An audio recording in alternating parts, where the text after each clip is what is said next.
হাইনি ভূত, দয়া করে আমার ডিমগুলোর কোনো ক্ষতি করো না। ডিমগুলোকে আমি খুব কষ্ট করে তা দিয়েছি। কিছুদিনের মধ্যেই ডিম ফুটে বাচ্চা বের হবে। তুমি এগুলো নষ্ট করে ফেলো না, আমাকে দয়া করো। বোকা পাখি, তুমি কি ভেবেছ ডিমগুলোকে লুকিয়ে রাখলেই তুমি আমার হাত থেকে এগুলো বাঁচাতে পারবে? কখনোই না। আমি সবকিছু খেয়ে শেষ করে ফেলবো। দয়া করে আমাদের ছেড়ে দাও, আমরা এই জঙ্গল ছেড়ে অনেক দূরে চলে যাব। দয়া করে আমাদের মেরো না।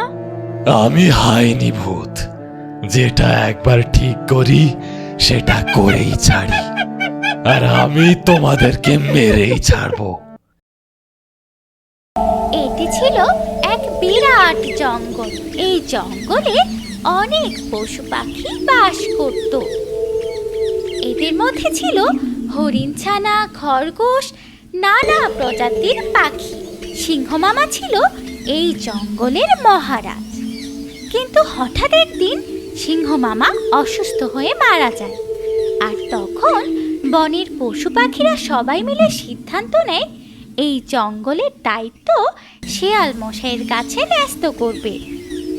শেয়াল মশাই, আমরা আপনার কাছে একটি আর্জি নিয়ে এসেছি। আপনি তো জানেন আমাদের মহারাজ সিংহ মারা গেছে।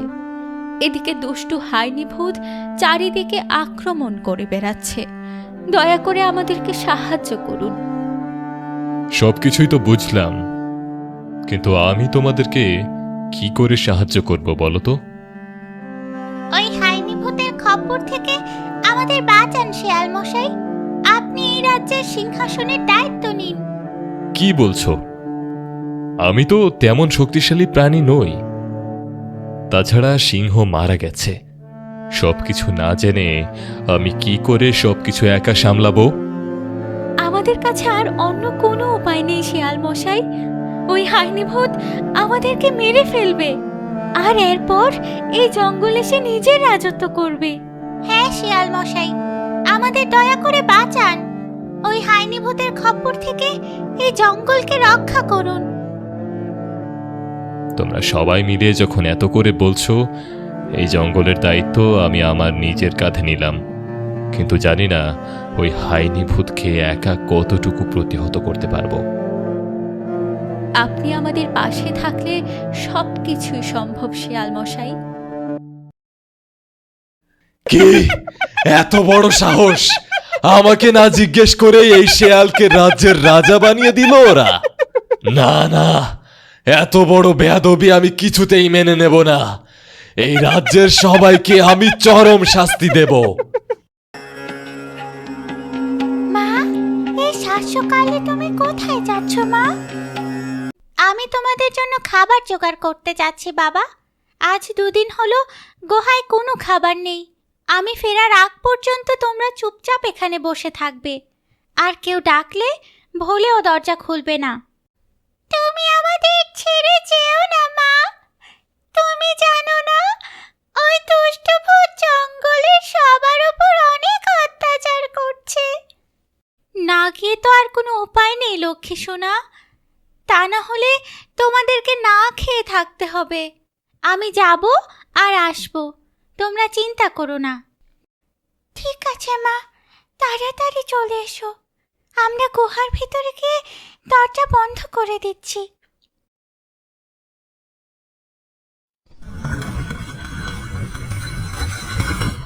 এরপর খরগোশ তার বাচ্চাদের জন্য খাবার জোগাড় করতে গেল। এদিকে হাইনি ভূত গাছের আড়াল থেকে সবকিছুই দেখছিল। আজ দুপুরে একটা জাম্পেশ খানা দানা হবে। এই খরগোশ দুটোর বাচ্চাকে দিয়েই আজ দুপুরের খাবারটা সেরে ফেলবো। যাই, গুহার কাছে গিয়ে গলার স্বর নকল করে বাচ্চাগুলোকে ডেকে আনি। ছানারা দরজা খোলো, আমি চলে এসেছি। আমি তোমাদেরকে ফেলে রেখে কোথাও যাইনি। তুমি মিথ্যে কথা বলছো, তুমি আমাদের মা নও। না ছানারা, আমি তোমাদের মা। ওই হাইনি ভূত আমাকে ধরতে চেয়েছিল, তাই তো আমি তাড়াতাড়ি চলে এসেছি। দরজাটা খোলো, তা না হলে হাইনি ভূত আমাকে মেরে ফেলবে। সত্যি বলছো মা? সত্যি হাইনি ভূত তোমাকে আক্রমণ করতে চেয়েছিল? হ্যাঁ গো সোনা, ওই হাইনি ভূত আমাকে আক্রমণ করতে চেয়েছিল। তাড়াতাড়ি দরজাটা খোলো, আমাকে গুহার ভেতর লুকাতে হবে। তুমি ভয় পেও না মা, আমরা এখনই দরজা খুলছি। এরপর ওই খরগোশ ছানাগুলো গুহা থেকে বের হয়, আর হাইনি ভূত তাদেরকে দেখেই জোরে জোরে হাসতে শুরু করে। তোরা কি ভেবেছিস দরজা লাগিয়ে বসে থাকলেই আমি তোদেরকে বের করতে পারবো না? দেখলি তো, এবার তোরা আমার হাতের মুঠোয়। না না, আমাদের ছেড়ে দাও, আমাদের মা বাইরে গেছে খাবার জোগাড় করতে, আমাদের মেরো না। হাইনি ভূতের সামনে যে একবার আসে সে কোনোদিন ফেরত যায় না, আর তোরাও যেতে পারবি না।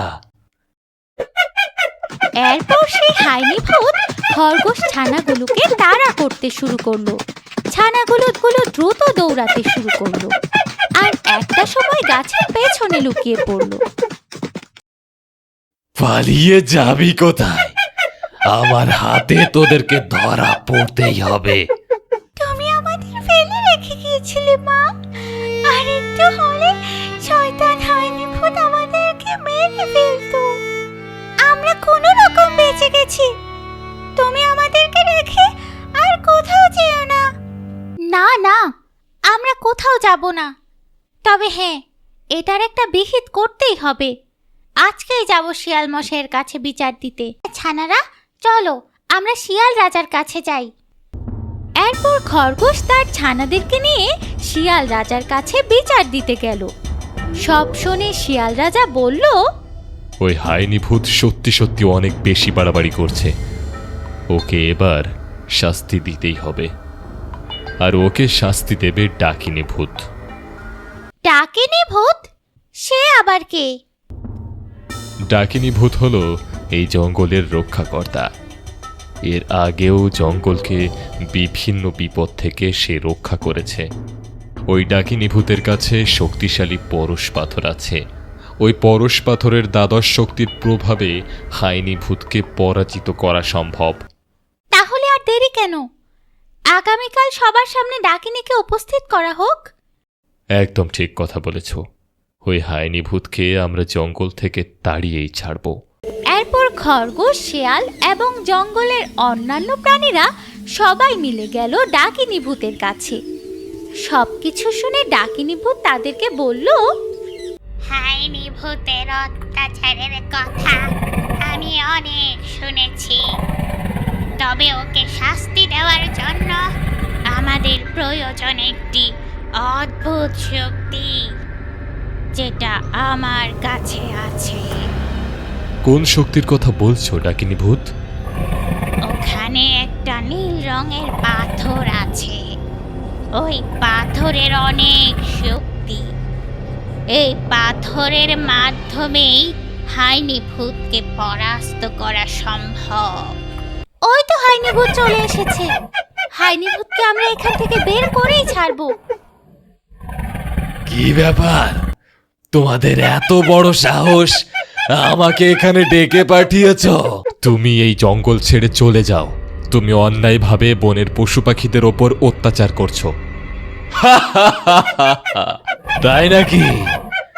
আমাকে এই জঙ্গল থেকে তাড়িয়ে দেবে এমন শক্তিশালী কেউ নেই। আমরা জানি তুমি অনেক শক্তিশালী, কিন্তু তোমাকে পরাজিত করার মতো শক্তি আমাদের কাছে আছে। রাজা হয়ে তোমার বকবকানি অনেকটাই বেড়ে গেছে শিয়াল রাজা। যদি তোমাদের কাছে আমাকে পরাজিত করার মতো কোনো শক্তি থাকে, তাহলে সেই শক্তিটা আমাকে দেখাও দেখি। সেই অদ্ভুত পাথরটা ভূতের গায়ে ছুঁড়ে মারে, আর হাইনি ভূত প্রচন্ড জোরে চিৎকার করতে শুরু করে। জ্বলে যাচ্ছে, আমার পুরো শরীরটা জ্বলে যাচ্ছে। তোমরা আমার সাথে অনেক বড় ভুল করলে। আমি আবার ফিরে আসব, এই জঙ্গলকে আমি ধ্বংস করে দেব। এরপর সেই অদ্ভুত পাথরের শক্তির প্রভাবে হাইনি ভূত প্রচন্ড জোরে জোরে চিৎকার করতে শুরু করে আর সেখান থেকে চলে যায়। হাইনি ভূত পালিয়ে যাওয়ার পুরো জঙ্গলে আবার শান্তি ফিরে এলো। সব পশু পাখি আনন্দে শিয়াল রাজা আর ডাকিনী ভূতকে ধন্যবাদ জানালো।